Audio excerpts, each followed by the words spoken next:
Colorado, huh? Yeah! Are you guys having fun? Yeah! You brought the good weather and everything? Yeah! Well, it is great to see you. Where's Ms. Shane? Come over here. She's responsible for getting you all here.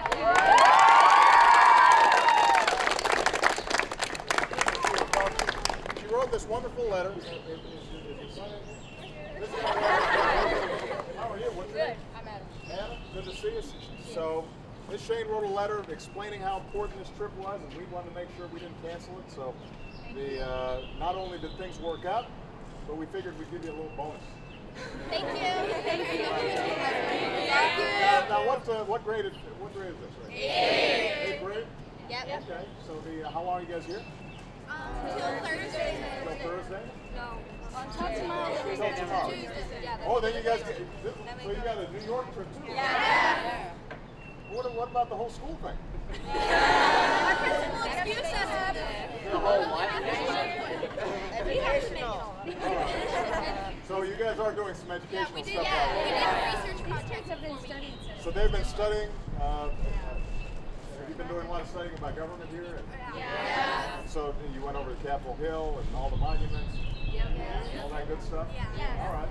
Well, you guys have any questions for me before we take our great picture? Yeah, I'll shake everybody's hand. Yes. What's your name? I'm Linda Gertz. What grade are you in? I'm a math teacher, and we're working on this, and I'd like to just say, these kids are so intelligent, so bright, they have hearts of gold, they're motivated, they're driven. They are our future, but we can't cut the spending on their education. I completely agree. And one of the debates that we're going to have over the next, not just the past 2 months, but over the next 6 months is, what do we spend our money on? What is, at the state level and the federal level, what are our highest priorities? And what I've said is that there's some things we can do without, some programs that may not work, that we should be eliminating. Not everything that we do in government is perfect, but there's some things, making sure that we've got strong schools, making sure that we're investing in math and science, making sure that you guys are all going to be able to go to college and not take on huge amounts of debt. Those are things that are investments in our future, and so we've got to make sure that we continue to make those investments, and that's going to be a big battle. I mean, we're going to have some people who disagree with that because their basic attitude is that government generally is not something that is particularly important, and that a lot of this stuff should be happening at the local level. But the fact is here at the federal government, we probably supply about 70% of all funding for schools. We want to make sure that that money's well spent, but that we continue to make those investments. So. And I'd like to ask you to make higher demands on teachers. I think their education and their professional development needs to be as funded as well. We agree. And in fact, now are you guys, what part of Colorado are you guys from? Because there's been actually some good, interesting work being done in Colorado around school reform issues. And our attitude is schools should have more money, but we have to make sure that teachers are getting better professional development, that they have more time to think about what's the best way to prepare lesson plans. They evaluate in a way that's fair for the teachers, but also make sure that we're raising high standards. Now, all this stuff, by the way, it doesn't make any difference if you guys aren't working hard. So, We just won the governor's award. That is one school in Colorado. Nice. Okay. Yeah. What's your name? My name is Kari Vomri. That's like Barack Obama. That's like a long name. Maybe you're the next president, Kari. I've got two questions actually. What do you like best about being president? Well, the best thing about being president is the fact that every once in a while, something that I've done, I know it's not easy. So I'll meet somebody who says, I've got health care, and before you passed your health care bill, I couldn't buy health care because it was just too expensive, and now I'm able to get it, and my family's covered, and it really gives me relief. And you feel good when you've got something like that done. The second best thing about being president is that my house is right next to my office. So I don't have commuting, and I end up, no matter how busy I am, I can still have dinner with my girls. and then I can come back down to the office if I have to. But that's a huge convenience for me instead of an extra hour where you're driving back and forth. So that's all right. Last question. Go ahead. I was wondering what was the hardest challenge you had to overcome out of all, becoming president? To become president? Or being? Well, being president, the hardest thing is that,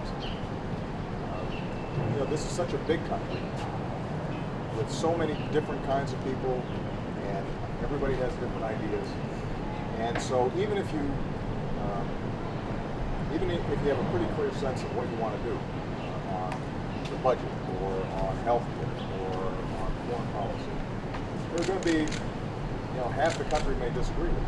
And trying to make sure that in a democracy, everybody's able to come to the table, express their opinions, and do that in a respectful way, that we're still able to solve problems. That's challenging because it'd be easier if I could just say, well, here's what I think is the best thing to do, and I could just do it. But I've got this thing called Congress, and they're elected to make sure that your opinions, when you vote for members of Congress, that their opinions are expressed. You've got the judiciary that says, well, we've got this Constitution, and this is how we should do things. And so all those different branches are part of what makes America special, because no one person ends up having too much power. Everybody has to figure out how to work together and sort through our differences. But sometimes in this kind of environment, where you have all these folks on the TV who are shouting at each other all the time, and sometimes the general public, because they're so busy, you guys may just not have time to follow every little piece of the debate. It makes democracy move really slowly. And some of the challenges we have on energy or on education, on investing in research, those are things where we've got to compete with all these other countries. We've got to be able to move forward in a clear, effective way. So sometimes I get a little frustrated that the debates aren't more honest or as clear as I'd like. But overall, it's a pretty good job. And a really nice backyard. So, all right, I'm going to take a picture right now. You guys can walk on the grass. Yeah. Okay. What do you think? We're all grumpy around here? Get off my lawn. All right. Okay. All right. Everybody smile. Say cheese. Cheese. Don't think I didn't notice some of the cool T-shirts you were wearing too. Very nice. Yeah. All right. I hope you guys have a great time while you're here, and I hope you have a great time in New York City. I hope that good weather follows you everywhere you go. And just remember that, as I can tell, you got wonderful teachers, you've got great parents, but ultimately you guys are now, Malia's around your age, and the First Lady and I tell her all the time, now you're getting to the point where you're really responsible for your future. Your parents or your teachers, they can't insist on you doing your best all the time. That's going to have to come from within you guys. But just seeing all of you, I'm sure you get a sense of it. All right? Appreciate you guys.